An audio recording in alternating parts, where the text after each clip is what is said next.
High everyone, আমাদের এবারের destination the queen of hill Darjeeling. তো চলো আমরাও যাই আর তোমাদেরকেও সঙ্গে করে নিয়ে যাই। আমরা গিয়েছিলাম ভলভো বাসে।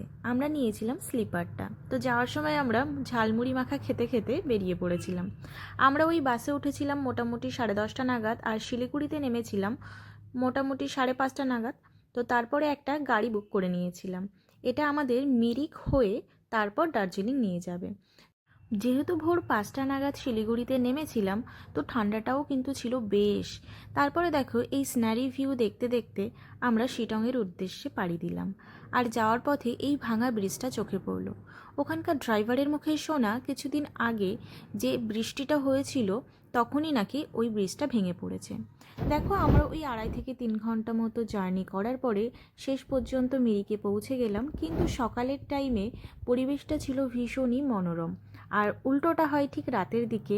এখানে একটু মেলা টাইপের বসেছিল, তো সেটাই আমাদের বলছিলেন ড্রাইভার। এখানকার পরিবেশটা ভীষণই ভালো লাগছিল। যাই হোক, মিরিকে ওই 0.5 ঘন্টা মতো আমরা টাইম কাটালাম, তারপরে আবারও বেরিয়ে পড়লাম। আর শীতের সময় দার্জিলিং যাচ্ছি আর কমলালেবু দেখবো না, সেটা কি হয়? যাওয়ার পথেই বেশ কয়েকটা কমলালেবুর গাছ দেখতে পেয়েছিলাম, এবং তাতে কমলালেবুও কিন্তু ছিল। যাই হোক, যেহেতু সকালের টাইম, এখানকার লোকাল যারা আছে তারা তাদের কাজে ব্যস্ত হয়ে পড়েছিল। আমরা আবারও সুন্দর এই ভিউ দেখতে দেখতে পৌঁছে গিয়েছিলাম একটা চা বাগান। এই চা বাগানের নামটা আমার এখন ঠিক মনে পড়ছে না, বাট ছিল কিন্তু বেশ সুন্দর। প্রথমে আমাদের ভেতরে ঢুকতে অ্যালাউ করছিল না, যেহেতু খাড়া পাহাড় আর অনেকেই আছে ট্যুরিস্ট যারা চা গাছের পাতা তুলে তুলে নষ্ট করে, তো সেই কারণের জন্যই। যাই হোক, লাস্ট পর্যন্ত আমাদের ঢুকতে দিয়েছিল, এবং সেখান থেকে বেরিয়ে আমরা নিয়ে নিয়েছিলাম ম্যাগি। এটা কিন্তু প্রপার ম্যাগি না, এটা ওরা বলছিল 2 PM। যাই হোক, দেখো এখানে এক্সট্রা করে না স্পাইসি লঙ্কার গুঁড়োটা মেশানো হলো।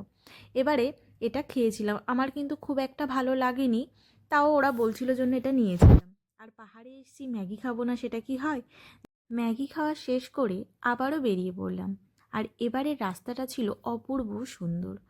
বড় বড় পাইন গাছের ভেতর দিয়ে আঁকাবাঁকা পাহাড়ি রাস্তা, জাস্ট অসাধারণ লাগছিল। তারপরে চোখে পড়লো কাঞ্চনজঙ্ঘার মেন যে ভিউ, সেটা এনজয় করার পরে আমরা চলে এলাম এখানকার পাইন ফরেস্ট।